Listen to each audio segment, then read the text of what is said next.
ఆంధ్రప్రదేశ్లో మంత్రుల పనితీరు మీద ఎమ్మెల్యేల పనితీరు మీద బేరీజు వేస్తున్నారు ఆంధ్రప్రదేశ్ ముఖ్యమంత్రి వర్యులైనటువంటి చంద్రబాబు గారు.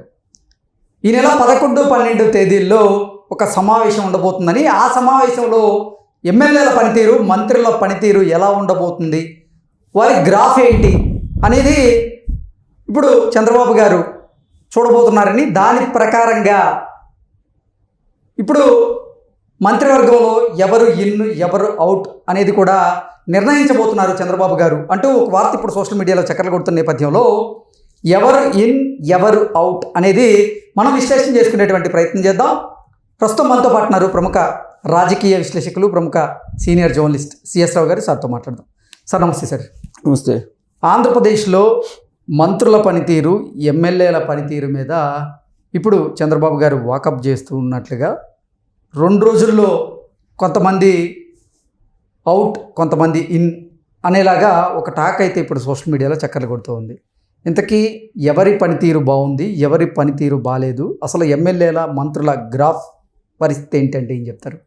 2 డేస్లో అఫీషియల్గా గ్రాఫ్స్ని వాళ్ళ చేతుల్లో పెట్టబోతున్నారు చంద్రబాబు నాయుడు గారు. 6 నెలలు ఆనిపోయిన పీరియడ్ అయిపోయింది.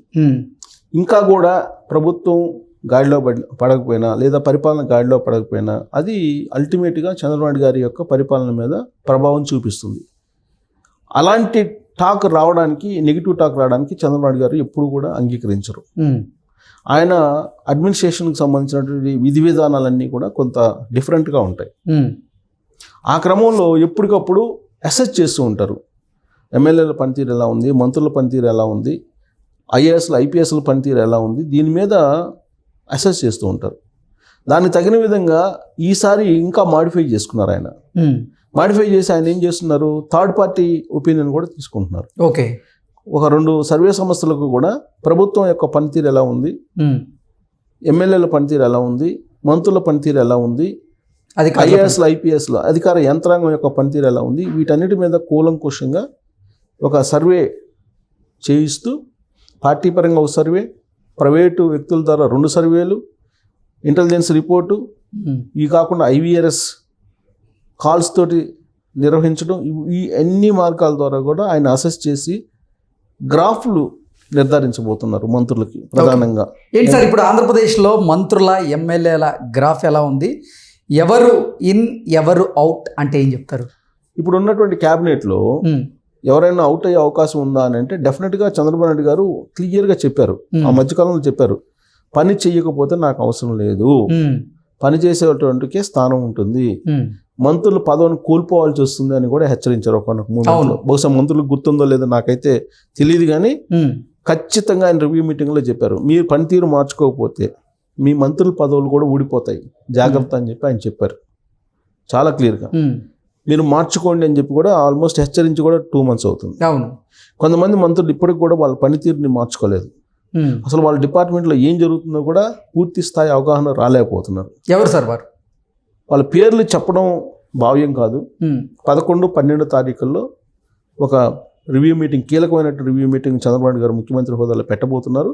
ఆ సందర్భంగా మంత్రులకు సంబంధించినటువంటి గ్రాఫు, ఎమ్మెల్యేలకు సంబంధించినటువంటి గ్రాఫు నిర్ధారించినటువంటి పేపర్స్ వాళ్ళ చేతికి కూడా ఇస్తారని చెప్పి తెలుస్తుంది. ఓకే, నేను ఇందాక చెప్పాను, ప్రైవేట్ సర్వేలు 2, ఇంటెలిజెన్స్ రిపోర్టు, ఐవీఆర్ఎస్కి సంబంధించినటువంటి సర్వేస్ కాల్స్, వీటన్నిటిని క్రోడీకరించి వాళ్ళ గ్రాఫులు తయారు చేస్తున్నారు. బహుశా నేను అనుకోవటం నాగబాబు గారిని ఆల్రెడీ మంత్రివర్గంలో తీసుకోబోతున్నారు. అంటే తీసుకుంటున్నారంటే మంత్రివర్గ ప్రక్షాళన ఏమన్నా జరిగే అవకాశం ఉందా అనేటువంటి ఒక అభిప్రాయం, ఒక టాక్ కూడా నడుస్తుంది. సార్ ఇప్పుడు జనసేన నుంచి నాగబాబు గారిని మంత్రివర్గంలోకి తీసుకోబోతున్నారంటూ వార్తలు వస్తున్న నేపథ్యంలో నాగబాబు గారు ఎమ్మెల్సీగా లేరు, అలాగే ఎమ్మెల్యేగా ప్రజల చేత ఎన్నుకోబడలేదు. ఈ నేపథ్యంలో ఆయన ఎలా మంత్రివర్గంలోకి రాబోతున్నారు, ఏ దారిలో రాబోతున్నారు అనేటువంటి చర్చ కూడా మొదలైంది. దీని మీద ఏమంటారు? ఇప్పుడు ఎమ్మెల్సీ కావచ్చు 6 monthsలో, మంత్రిగా ప్రమాణ స్వీకారం చేసిన తర్వాత నుంచి 6 months లోపల ఎప్పుడైనా సరే ఎమ్మెల్సీ కావచ్చు. అవును, అది ఎమ్మెల్యే కోటాలో కావచ్చు, గవర్నర్ కోటాలో కావచ్చు, లేదా ఇతర మార్గాల ద్వారా కావచ్చు. ఇవన్నీ లేవు అని అంటే ఉన్న ఎమ్మెల్సీని ఎవరో ఒకరి చేత రాజీనామా చేయించి ఎమ్మెల్సీ అయినా కావచ్చు. వడ్డించేవాడు మనవాడైతే ఎవరో బంతిలో చెవురు కూర్చున్నా కానీ అన్నీ అందుతాయి అని అంటారు. అలా కూటమిలో ఆయన కీలకంగా ఉన్నారు కాబట్టి వస్తుంది. అది పెద్ద ఇష్యూ కాదు. ఇక్కడ మనం ఏంటంటే చంద్రబాబు నాయుడు గారు రివ్యూ మీటింగ్ పెడుతున్నారు అని అంటే ఖచ్చితంగా మంత్రులకు సంబంధించి కొంతమందికి వేటు పడబోతుందనే సంకేతాలు ఇచ్చే అవకాశం ఉంది. దాదాపు ఒక 5-6 మంత్రులు ఇప్పుడు ఉన్నటువంటి క్యాబినెట్లో ఉండేటువంటి ఒక 5-6 మంత్రులు వాళ్ళ పదవులను కోల్పోయేటువంటి ప్రమాదం ఉంది అని చెప్పి కూడా తెలుస్తుంది. వాళ్ళ పేర్లు మాత్రం నేను చెప్పలేను. ఒకళ్ళు రాయలసీమ, ఉత్తరాంధ్రకు సంబంధించినటువంటి వాళ్ళు ఒక ఇద్దరు, అలాగే కోస్తాకు సంబంధించినటువంటి వాళ్ళు ఒక అతను, మొత్తం మీద మినిమం కనీసం ఇప్పుడున్నటువంటి మంత్రివర్గంలో 5 మంత్రుల మీద వేటు పడేటువంటి అవకాశం అయితే ఖచ్చితంగా కనపడుతుంది అంటారు. ఇప్పటికిప్పుడు కాకపోయినా కానీ 11-12 తారీఖులో ఆయన రివ్యూ మీటింగ్ పెడుతున్నారు. 2047 విజన్ డాక్యుమెంట్ ని వాళ్ళ చేతిలో పెడుతున్నారు. ఓకే. అలాగే యంత్రాంగం, అధికార యంత్రాంగం ఐఏఎస్లు ఐపీఎస్లు కూడా ఈ 2047 విజన్ని వాళ్ళకి ముసాయిదాన్ని వాళ్ళ చేతిలో పెట్టబోతున్నారు. ఈ ముసాయిదాన్ని వాళ్ళ చేతిలో పెడుతున్నారంటే దాని అర్థం ఏంటి? 2047 దిశగా పునాదులు ఏ విధంగా పడాలి ఆంధ్రప్రదేశ్కి, ఆ పునాదులు వేసేలాగా మీ దగ్గర ప్రణాళికలు ఏంటి, ఉన్నాయా లేవా, ఒకవేళ లేకపోతే కనుక దీనికి అనుగుణంగా మీరు ప్రణాళికలు తయారు చేయండి అనేటువంటి ఒక దిశానిర్దేశం, ఒక క్లారిటీ చంద్రబాబు నాయుడు గారు ఇవ్వడానికి 11-12 తారీఖుల్లో ఆయన సమీక్ష సమావేశాలు పెడుతున్నారు. ఈ సందర్భంగా ఈ ఆర్నిమూన్ పీరియడ్ అనేది ముగిసింది కాబట్టి ఎవరెవరు పనితీరు ఎలా ఉంది మీరే అసెస్ చేసుకోండి అని చెప్పి వాళ్ళకి ఆ రిపోర్ట్ ఇచ్చేటువంటి అవకాశం ఉంది. ఆ రిపోర్ట్ ఇచ్చిన తర్వాత బహుశా మరొకసారి కూడా వార్న్ చేయొచ్చు, ఇంకోసారి కూడా అవకాశం ఇవ్వచ్చు. ఎందుకంటే ఆల్రెడీ 2 months బ్యాకే వార్నింగ్ ఇచ్చారు. ఒకటి, మంత్రులు మీ పనితీరుని మార్చుకోండి, లేదంటే మీరు మంత్రి పదవులు పోగొట్టుకోవద్దు, మంత్రి పదవులు పోతాయి అని చెప్పి కూడా ఆయన సంకేతాలు ఇచ్చేశారు. అంటే ఫస్ట్ వార్నింగ్ అది. ఇప్పుడు రేపు 11-12 తారీఖుల్లో సెకండ్ వార్నింగ్ ఈ గ్రాఫుల రూపంలో, రిపోర్ట్స్ రూపంలో ఇవ్వబోతున్నారు. నెక్స్ట్ ఏంటి?